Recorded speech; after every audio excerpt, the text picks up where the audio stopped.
Assalamualaikum warahmatullahi wabarakatuh. Innal hamdalillah, tsumma shalatu wassalamu ala Rasulillah Muhammad ibn Abdillah wa ala alihi wa sahbihi wa mawalah. La haula wa la quwata illa billah. Untuk memulai pertemuan kita, alangkah lebih baiknya kita awali dengan membaca basmalah dan niat. Bismillahirrahmanirrahim. Nawaitu ta'alluma والتعليم والعبادة والاستفادة والحث على التمسك بكتاب الله وسنة رسوله والدلالة على الهدى والخير آمين يا رب العالمين. Di pertemuan kali ini kita akan membahas surat yang baru ya. Ketika kemarin sudah 7 pertemuan membahas surah Al-Balad, maka sekarang kita membahas surah Al-Fajr. Sebagaimana tema yang ada di gambar juga, ini waktu fajar itu maksudnya waktu di mana matahari belum terbit, tetapi bias sinar cahaya matahari sudah menampakkan. Itu yang dinamakan Al-Fajr. Al-Fajr itu adalah surat yang ke-89 kalau dari segi urutannya. Al-Fatihah, Al-Baqarah, Ali Imran, An-Nisa terus. Nah, yang urutan ke-89 adalah Al-Fajr. Sebelum surah Al-Balad. Kalau kemarin Al-Balad itu 90 urutannya dalam Al-Quran, maka Al-Fajr 89 karena sebelumnya. Dan sesudah surah Al-Ghasyiyah berarti ini yang ke-88. Itu seperti itu ya. Urutan 88 Al-Ghasyiyah, 89 Al-Fajr, 90 Al-Balad. Surat ini adalah surat yang ke-10 dari sisi urutan turunnya. Kalau ini urutan dalam Al-Quran, kalau ke-10 ini urutan turun. Yang pertama itu kan Al-Alaq. Al-Alaq, nah ini urutan yang ke-10. Terdiri dari 30 ayat. Insya Allah nanti kita akan sama-sama bahas ya. 139 kata. Jadi dari 30 ayat ini dipecah menjadi 139 kata. Dan 584 huruf dari semuanya ya. Kategorinya merupakan surah Makkiyah atau surat yang turunnya di kota Mekah. Surat Al-Fajr ini turun setelah surat Al-Lail. Sebelum surah Ad-Duha. Kalau ini urutannya sebelum surah Al-Balad, sesudah surah Al-Ghasyiyah. Tapi kalau secara turunnya setelah surah Al-Lail, sebelum surat Ad-Duha. Dinamakan Al-Fajr yang berarti fajar. Waktu fajar ya, diambil dari perkataan Al-Fajr yang terdapat pada ayat pertama surah ini. Terdapat beberapa riwayat berkaitan asbabun nuzul. Asbabun nuzul itu maksudnya sebab turunnya surah ini. Nah, khususnya mengenai sebab turunnya surah Al-Fajr ini ayat yang ke-27. Kalau nggak salah, ya ayyatuhan nafsul mutmainnah irji'i ila rabbiki radiyatan mardiyah fadkhuli fi ibadi wadkhuli jannati, kalau nggak salah itu ya. Itu 27 itu. Nah, di antaranya seperti yang diriwayatkan oleh Ibnu Abi Khatim yang bersumber dari Buraudah bahwa firman Allah surah Al-Fajr ayat 27 turun berkenaan dengan Hamzah yang gugur sebagai syahid. Siapa itu Hamzah? Hamzah bin Abdul Muttalib itu meninggalnya tahun 3 Hijriah. Jadi setelah 3 tahun Rasulullah hijrah ke kota Madinah, Hamzah ini wafat. Nah, Hamzah ini sahabat juga pamannya dari Rasulullah. Maksudnya selain dia statusnya sebagai sahabat dari Rasul, tapi secara garis nasab keturunannya Hamzah ini merupakan pamannya Rasulullah. Sekaligus saudara sepersusuan Rasulullah. Jadi sama-sama menyusu kepada perempuan yang sama, karena kebiasaannya itu kalau masyarakat Arab dulu, anak bayinya disusukan oleh perempuan yang biasanya dari desa, supaya apa, udaranya sehat, masih bersih, kata-katanya bukan kata-kata yang masih yang halus ya, seperti itu.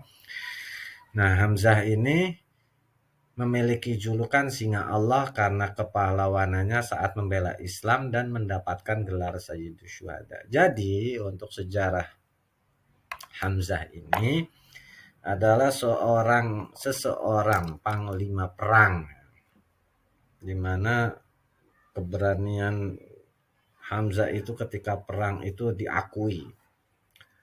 Nah, Hamzah ini adalah paman Rasulullah yang wafat di perang Uhud namanya. Jadi pertama perang Badar menang. Kedua terjadilah perang Uhud, di mana pada perang Uhud ini awalnya Rasulullah beserta kaum muslimin udah menang. Tetapi kaum muslimin tidak mengindahkan perintah dari Rasulullah, di mana perintah Rasulullah nanti para pemanah meskipun udah kelihatan menang jangan turun, tetap ada di atas. Jadi ada dua gunung ya. Nah, itu kanan kirinya itu di gunung itu para pemanah dipasang oleh Rasulullah untuk ada jadi memantau pergerakan yang ada di bawah. Nah, ketika perang terjadi itu dipanahin. Itu sudah menang.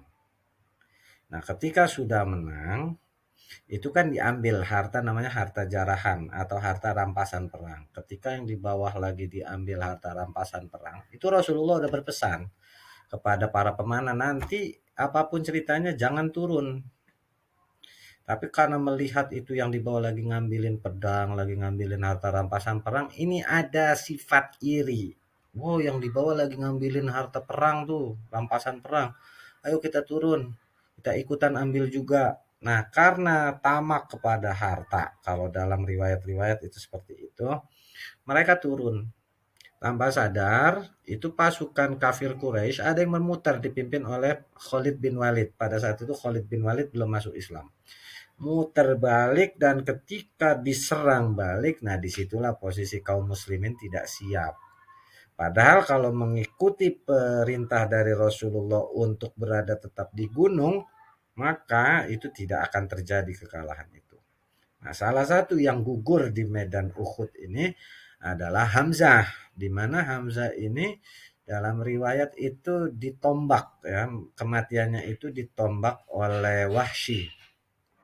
Wahsy itu adalah budak milik dari Umayyah. Umayyah apa Muawiyah, saya lupa itu. Yang jelas itu salah satu Abu Sofyan, maaf. Itu budak dari Abu Sofyan, di mana Abu Sofyan itu punya istri namanya Hindun, dan karena merasa kesal waktu perang Badar kalah, Hindun berpesan kepada Wahsy, kalau kamu mau merdeka dan mendapatkan uang, bunuh Hamzah. Tombaklah dia. Begitu ditombak, nanti ketika wafat, kamu belah itu dadanya, ambil hati atau jantungnya, supaya bisa aku makan, sampai seperti itu. Dan pada saat perang itu Wahsy pun melakukan tugasnya, menombak Hamzah. Gugurlah Hamzah, dalam riwayat itu dadanya dibelah, diambil, ada yang mengatakan jantung, ada yang mengatakan hati, untuk dibawa kepada Hindun dan dimakan itu jantungnya Hamzah atau hatinya Hamzah.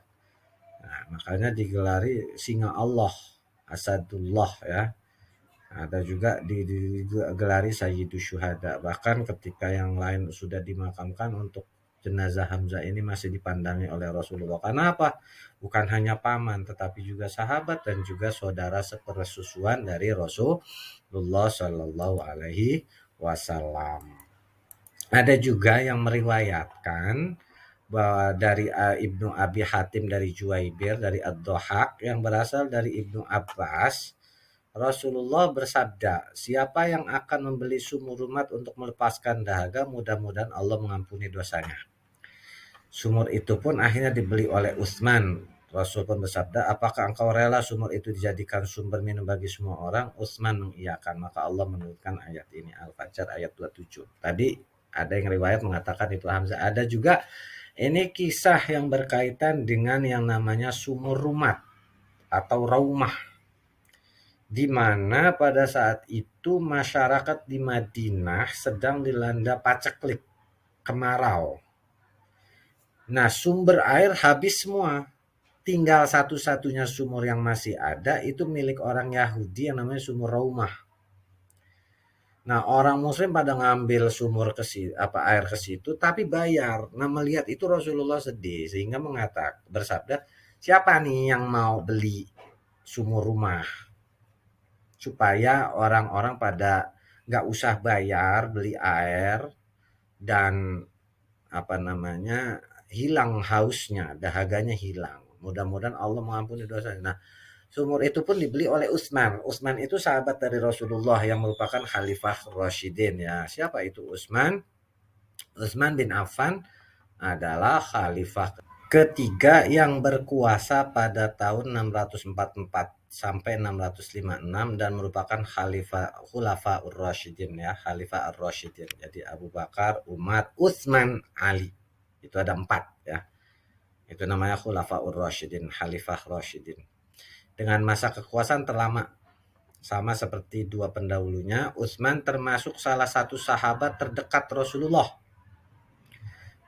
Ini terdekat ya, pernikahannya berturut-turut dengan dua putri Rasulullah dan Khadijah, yaitu Ruqayyah dan Ummi Kalsum. Jadi selain sahabat, Utsman itu juga sebagai menantu dari Rasulullah Shallallahu Alaihi Wasallam karena menikahi Ruqayyah dan Ummi Kulsum.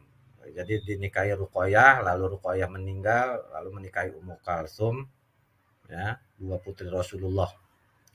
Makanya dapat julukannya Zunnurain, bukan nikah ada dua putri, enggak. Yang pertama meninggal, lalu nikah lagi dengan anak Rasulullah yang berikutnya. Ini Zunnurain, pemilik dua cahaya. Di masa kekuasaan Utsman, pemerintahan Islam memperluas wilayahnya ke Fars, sekarang Iran, pada tahun 650 dan beberapa wilayah Khurasan, sekarang Afghanistan pada tahun 651. Penaklukan Armenia telah dimulai pada tahun 640-an. Ini jadi Utsman bin Affan inilah yang membeli sumur Raumah. Nah, sumur Utsman atau sumur Raumah adalah sebuah sumur bersejarah di Madinah. Sumur ini terletak di sekitar Wadi Al-Aqiq di daerah Azhari, yaitu kurang lebih 3,5 km dari Masjid Nabawi, atau sekitar 1 km dari Masjid Qiblatain. Maaf, ini bukan Qiblatain ya. Dua kiblat. Jadi masjid yang pernah dibangun Rasulullah pertama menghadap ke Masjidil Aqsa, lalu ketika ada perintah untuk menghadap ke Ka'bah itu berganti, makanya dinamakan Masjid Qiblatain, dua kiblat.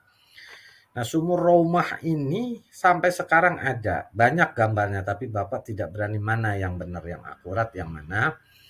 Tetapi yang jelas sumur itu sampai sekarang masih mengalir airnya. Dan dari aliran air tersebut itu mengairi perkebunan kurma yang sampai sekarang masih ada, dan itu masih milik Utsman yang diwakafkan untuk kepentingan kaum muslimin sedunia.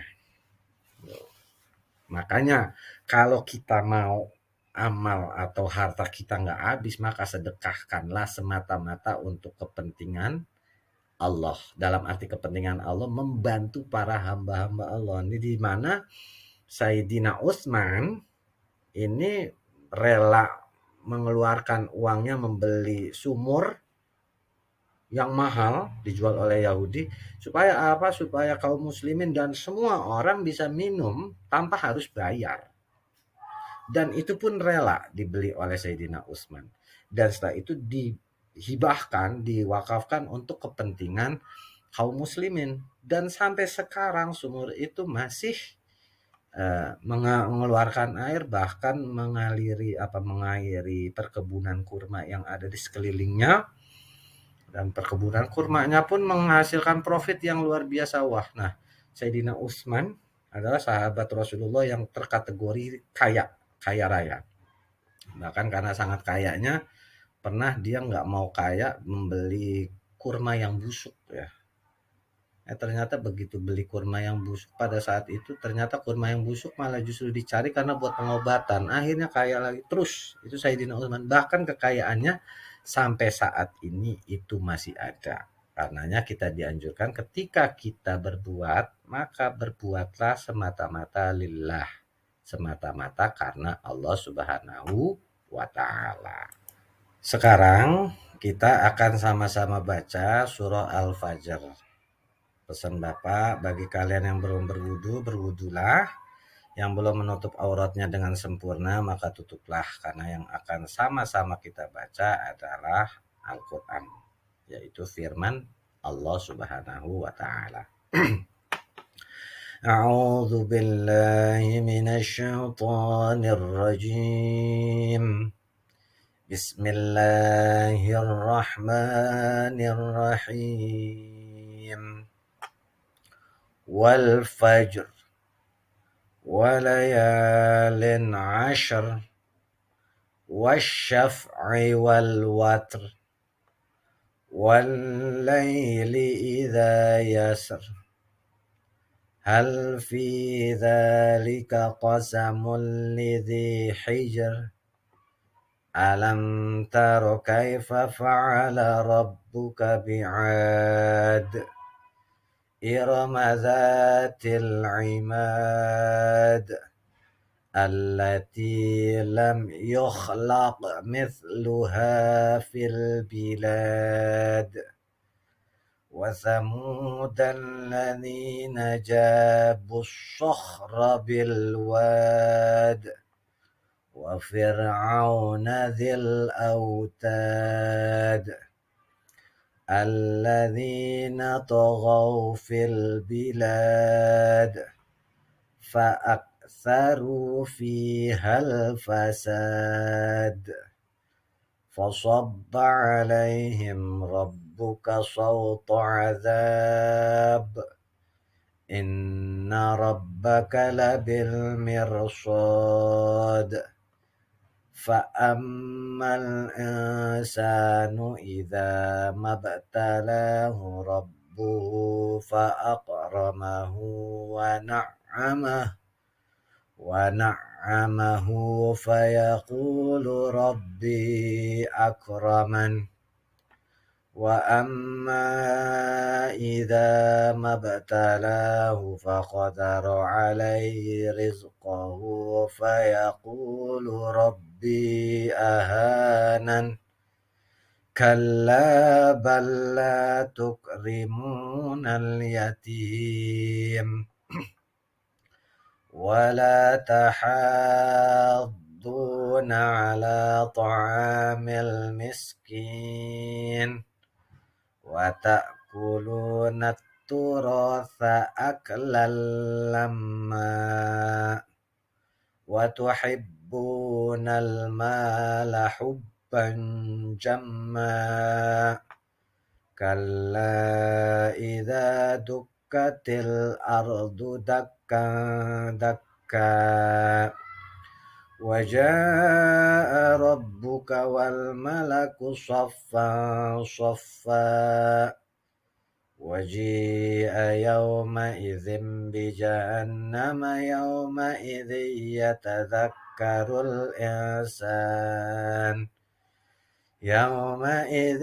يتذكر الإنسان وأنى له الذكرى يقول يا ليتني قدمت لحياتي فيومئذ لا يعذب عذابه أحد ولا يوثق وثاقه أحد يا أيتها النفس المطمئنة ارجعي إلى ربك راضية مرضية فادخلي في عبادي وادخلي جنتي Sadaqallahul azim. Demikianlah pelajaran kita hari ini. Seperti biasa, selain menonton dan memahami, tolong catat ya. Dan setelah itu kunjungi link untuk evaluasi sekaligus absensi harian.